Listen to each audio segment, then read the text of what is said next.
So, last night, the world first clear of the Omega Protocol Ultimate ended up happening, and not soon afterwards, a screenshot as well as an accompanying video was shown of the world first group blatantly Zoom hacking. Now, of course, this isn't the first time that some third-party tools were utilized for a world first clear, because they're used in pretty much every world first clear.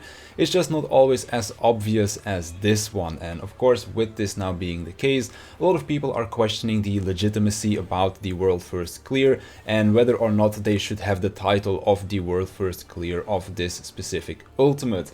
Now, of course, this wasn't the only thing that happened. A lot of drama came with it as well, a lot of toxicity towards the players in the group as well, all the way to the point where some of these people have now actually deleted their Final Fantasy accounts, and I think that's just ridiculous. Should they have cheated? Obviously not, but people shouldn't also be this toxic to the point where it is driving people to quite literally delete their accounts. That's just going too far. Final Fantasy has always been this wholesome community, I guess you could say, or at least that's how people like to perceive the community, but whenever things like this happen, people can get really toxic really quickly, and it really shows how bad this community can be sometimes as well.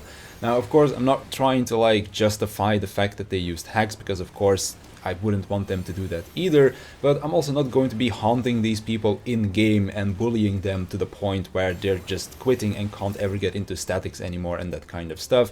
That's just going a step too far. Now, this is only one part of the drama surrounding this ultimate, because there's also a couple of other topics, I guess, that I quickly want to touch on as well that have been going on over the course of last week. So the other thing that is going on with this ultimate is the buff cap. Now, if you don't know about this, basically there is a cap to how many debuffs a boss can have and how many buffs a player can hold, like buffs and debuffs. Back in the day, this was a little bit more prevalent when a lot of jobs had debuffs applied to the boss, like slashing, piercing debuff, and most jobs in the game back then also had damage over time abilities. And then if you went into 24-man raids, it would often happen that some of your debuffs would not apply because the boss had reached the total amount of debuffs that it could hold before the next one wouldn't apply anymore. Now, because a lot of these debuffs have been removed, we haven't really run into it that often anymore, but in this ultimate there is a point in the fight where your 2-minute buffs are up again, and you also have debuff vomit coming out from the boss because of a certain mechanic that he is doing. And because of that, people sometimes just do not have buffs applied to them because of the fact that they have reached this buff cap. So it's just kind of showing the age of the game, I guess you could say, or the limitations of the engine, and they definitely should look at this for the future, because this is something that needs to be fixed. This is of course a combination of game design in terms of the fact that this ultimate has a lot of debuffs that are being applied to your players, but also when it comes down to the streamlining of jobs to being all 2-minute jobs. Pretty much every job in the game is now a 2-minute job, and that means that whenever you use your 2 minutes, that is where you are going to be having a lot of buffs applied to your players as well. And debuff vomit from the boss and buff vomit from your party from having your 2 minutes up doesn't really mix all that well together when you have a fight like this, where this many buffs and debuffs are applied. Now, this is of course amplified again by the fact that this fight has a very tight DPS check on pretty much all of its phases. So if you are going into a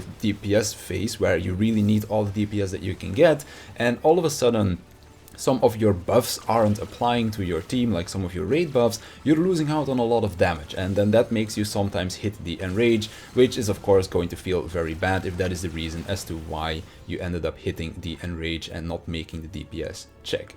Lastly, there have also been some leaks from a Chinese player, Chinese developer. I don't even know where it is coming from, but it is essentially someone that leaked information on the mechanics of the fight of some of the later phases that some of these streamer groups were stuck on. This came out a couple of days ago on the Chinese streaming slash YouTube-ish platform, I guess you could call it, Bilibili, where the player was literally just running around by himself in some kind of a god mode setting where he was just going through the mechanic.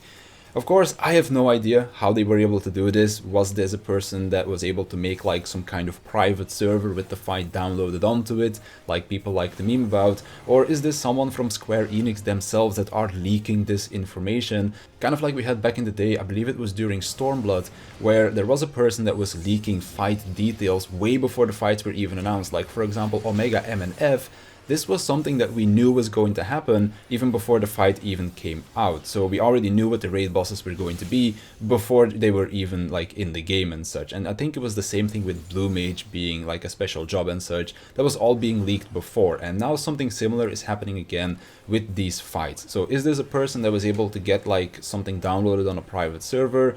Is this someone from the inside of Square Enix that is leaking this information? Whatever it is, it's definitely not that good, and they should definitely look into it to prevent these kind of things. Because if these things are possible, then the whole private server advantage thing that people have been memeing about TPS, thoughts per second, when they got their T-World first clear and then the following clears as well, is definitely going to become a little bit more of a concern. So these are kind of like the things that have been happening over the last few weeks. Of course, the world first clear was very exciting when it happened, and then immediately all the drama that followed it just kind of made it very depressing. And then of course the issues with the fight itself, the fact that the buff cap is still there and that it is actually affecting some players. And there's also the reason why some people are now bringing Machinist and such into their party composition, because they don't have a raid buff, and stuff like Black Mage and Samurai as well, which is exactly the composition that my group is running right now. We have Samurai, Black Mage and Machinist, which is kind of funny.